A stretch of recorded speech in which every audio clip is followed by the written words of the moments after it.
Assalamu alaikum listeners, and here we are again with another episode of Deenversation together with Ahmed. So Ahmed, what's going on in the world and what are we here today for? So it's an interesting topic today because we're shifting away from kind of our topics previously, and I feel like this is a really important topic that we're going to be touching on.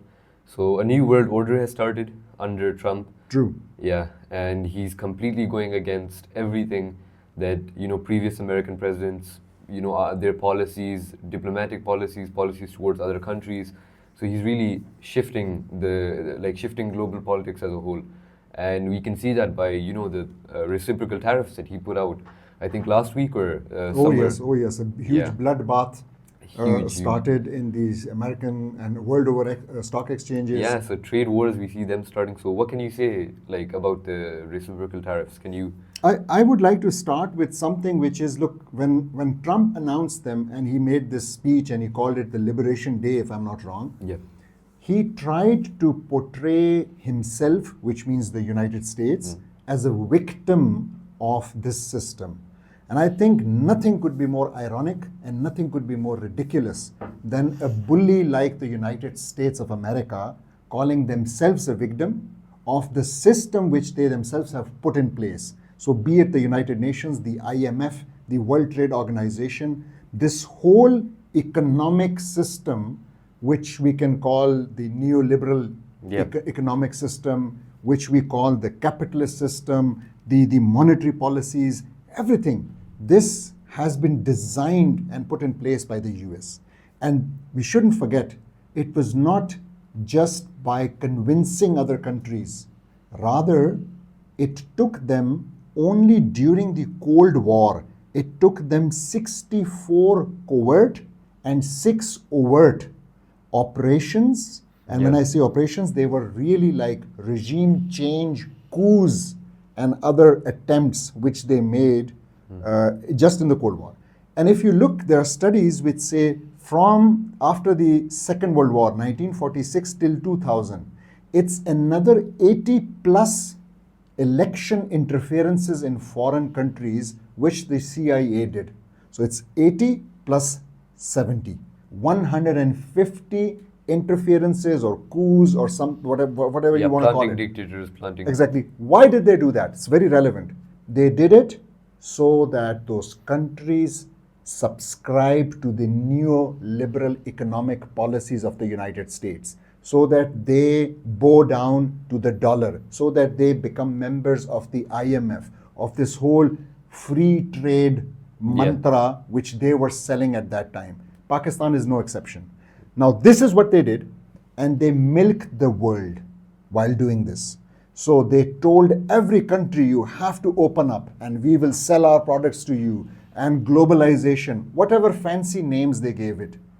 And today, here comes Trump, after having looted the world through their economic system as well, forget about their military interventions, and he says, we are the victims. You are the victim of what?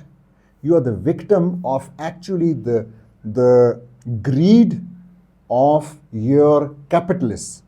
So the problem here is the American capitalist, whom Trump is going to strengthen, whom Trump is a member of, and whom the whole Trump cabinet, like Doge, like Elon Musk and those people, who they are actually, who they have hijacked. So it's hijacked by those people.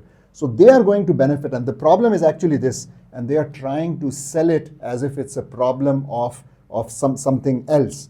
So this is what they are doing. So it's really becoming an oligarchy, basically. It is an oligarchy. It always was an oligarchy. It's the 3,000 odd billionaires who are ruling the world and the system, who are dominating it. So it is. But now it's like, it's so sweet that Trump is crying. What does this mean for us Muslims? Like, let's say, as a whole, we're Muslims as a whole are an ummah, and one of our main enemies just anyways is, liberal values or values that differ from our own. So what would you say about how that has to tie with all of this that's happening there in America? Again, I would say it's very ironic. And I'll share something personal. I've been in this dawah for about 22, 23 years.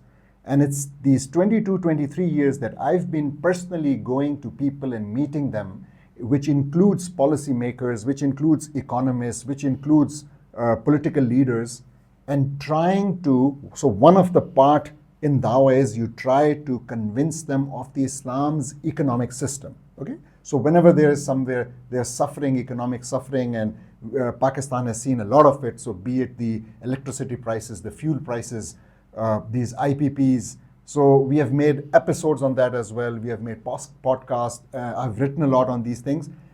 Whether it's the interest ruling, the riba ruling of Pakistan, that it's continuously being implemented, all those things. And when you go to these people, what do you think is their argument number one? Their argument number one, when you try to convince them of Islam's economic system, be it, I call it that the Western economic system is toxic. So be it the taxation, that they should be according to Islam, which is they are not regressive, rather progressive. They are not on income, rather they are on assets, right? Or be it the ownership rules, which are very cruel, that you can own anything, you can privatize anything, be it the huge oil reserves of the Muslim countries or whatever, they can be privatized. Be it the currency, which needs to be according to Islam backed by gold and silver, so it can't be fiat currency, and they have this fiat currency. Be it interest, toxic, I is for interest, or be it the company structures. So they have these company structures like the stock market, in which you can raise huge amounts of money, and a structure which is un-Islamic because you don't have the consent of the other owners when new owners are included. We had a discussion on that once, I think. So Yeah, but just saying, so it's toxic. Now, when I used to go and present this to them and call them towards Islam, what was their argument? Their argument was, well, we have 100 years, we have 100-year wisdom of economics, which is stemming from Cambridge and Oxford and Harvard and Princeton, and these monetary policies, these fiscal policies, and what are you talking about? So now today, isn't it ironic that even before Trump announced these tariffs, 6 months before, so nobody had an idea that he's going to do that, this specific act, 16 Nobel laureates in economics, they have written that his policies are going to drop an inflation bomb on the US. And this is exactly what we are seeing today. This is what everyone is now saying. So what I mean to say is that our policymakers, they would not listen to the word of Allah, to the Quran, to the ahadith of Rasulullah Sallallahu Alaihi Wasallam. Why? Because they would say there is something in these world policies. Now they are made to listen to something as ridiculous as what Trump is saying, and they will play by those rules, they will abide by those policies, and they'll do business, and they have started planning how to get the maximum out of it. So this is a shame on our leaders. I think that's a kind of unfair view, because you say that, our leaders, they were given a choice between Islam or this liberal system, the Trump system, America system, but we never really had a choice. Like, who in the world had a choice from 1940s onwards, since when the World War II ended? Who had a choice in whether or not they were going to cede to America's control? You either be an outlier and you have to, build your own economy. You don't be part of world trade. You miss out on so many benefits, or you cede to America and you just have to give in to the biggest bully at the time. So China had a choice or not? China had a choice. So China did not abide by many things. They had some of their own policies. That was communism. Yeah, you either join one or the other. That's Zabardast. So now the point is, why do we think it's either or? Why don't we see the option of Islam? So in the 1980s, Because when the Chinese treaded their own path, why couldn't Muslims? So they are 1.3 billion, we are 1.9 billion. So we are the biggest economies. Look at the numbers. The Muslims together, we have 8.7 trillion in GDP together. Muslim countries, 57 states. We have, in terms of purchasing power parity, in terms of PPP, it makes 26.4 trillion. So because things are cheaper in our countries, so if you look at that, similarly, the largest oil and gas reserves. So if China could have treaded that path, Why do we think we didn't have a choice? Because China was starting from somewhere. Mm-hmm. Their people were all concentrated. They had their people in a single place. They had an ideology. They were backed by communism at the time. They had many factors funneling into them. We as Muslims were divided. Nowadays, we're as divided as ever. Imagine when it was 70, 60 years ago. We were still divided, and we weren't strong in our faith. We weren't strong in how. Actually, that's the point. You're right. So Chinese leaders gave them a vision. It was a vision designed and presented by a human being. We gave a vision, or we tried to give Muslims the vision of Rasulullah Sallallahu Alaihi Wasallam, the vision that Quran brought, but our leaders were not ready for that. So you're right. It's actually the defining factor between a successful nation and an unsuccessful nation is whether they have a vision and whether they stick to that vision, whether they believe in that vision or not. So the situation at that time and today, still same. No, but we should look for a time to implement Islam. Don't you think it would be in a time that we're kind of economically strong, or that we're in a stronger position than we were back then or now? Because that's a catch-22. So will it be that we'll become economically strong and then implement Islam? Or will it be that we implement Islam and then we'll become economically strong? So let me tell you, you have to abide right now. If you play this game of world politics according to the rules of the United States, you follow their world order. They keep on changing the goalposts. So the goalposts in 1945 were what? That we'll give you gold against dollar, so you keep dollar reserves. Then they changed the goalposts in 1971. Richard Nixon, he abrogated, he unilaterally abolished the Bretton Woods Agreement, according to which countries would get, for $35, they would get an ounce of gold. He said no more gold, that's it. Because they were having economic hardship because of their adventures in Vietnam. Now today, Trump is saying the same. He says we have, $25 trillion of external debt, another $25 trillion of internal debt, and because of that, we have to tax the world. What nonsense is this? So you see the point. I see the point, but still, that doesn't mean that we had an option ever. We had to cede to the dominant power in the world. No, we didn't. Why do you think like that? So were we small? Do you think, if you look it up, till the 1980s, Pakistan was ahead of China in terms of per capita GDP. If I'm not wrong, we can check that. In terms of many other factors, we were stronger than them. We are growing faster than them. But what happened then? We did not stick, or we did not go on the path of our Aqidah, what it tells us, these solutions, because our leaders didn't really believe in it or didn't really have confidence in them. And that's exactly the problem today as well. And again, the irony is they will do sajda. So they will prostrate to the whims of Trump instead of submitting to the word of Allah. Just think about it. So what does reciprocal tariffs mean for us Muslim countries? Reciprocal tariffs it's actually, the name is also a misnomer, to say the least. So he is saying that Trump is giving the impression that, for instance, Pakistan, they slapped a 29% tariff.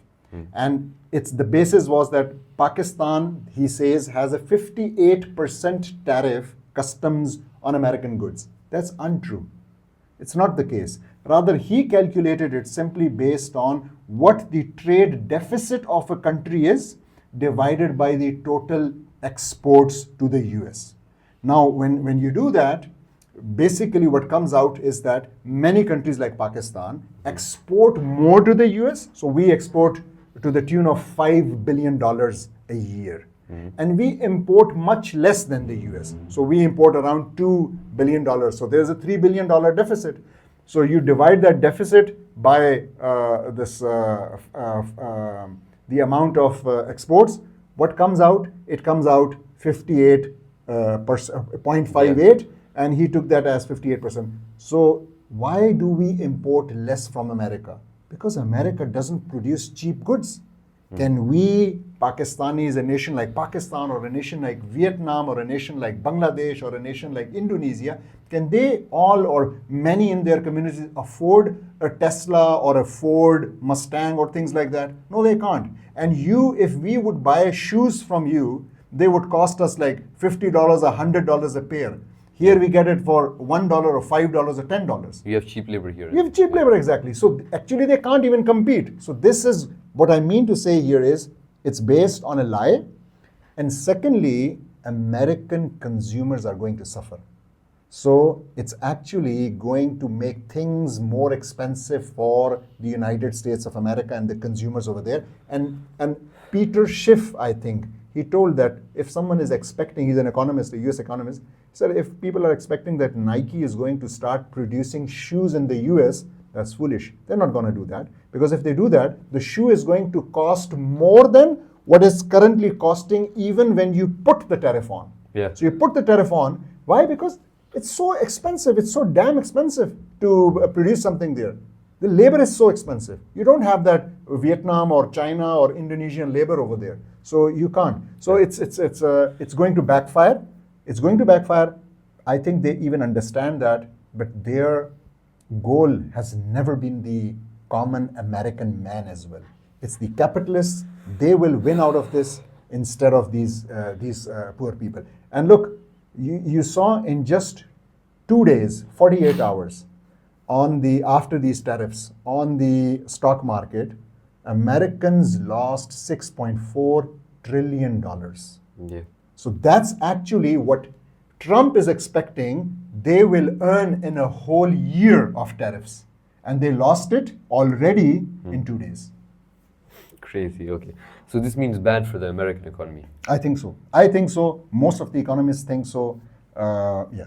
So there must be a motive then. The motive, I told you, the motive is they want to reset the economy. Okay, so that's a good point. Let me quickly. The current system is unsustainable, even for the US. Why? Too much debt, okay? Too much concentration of wealth. So very few people have a lot of wealth. This means that the poor people are really suffering. That's why they voted Trump in. So they are really suffering. If you look at the American statistics, it's very interesting. Since 1973, that's 52 years, the average American worker, and by the way, there are a lot of workers in America, 60% of the workforce in America is workers. So they are not managers. They don't have anyone to supervise. They are workers.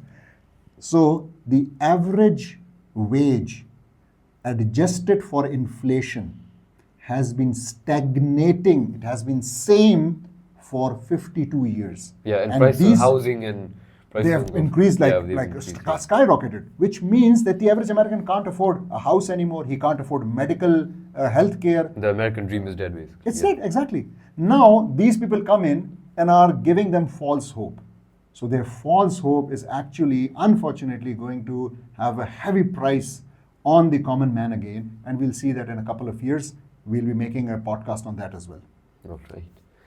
So, yeah, I understood a lot about this. But I think for us Muslims to unite, don't you think that the policy makers at the time, they weren't very religious, so they did what was logical for them at the time.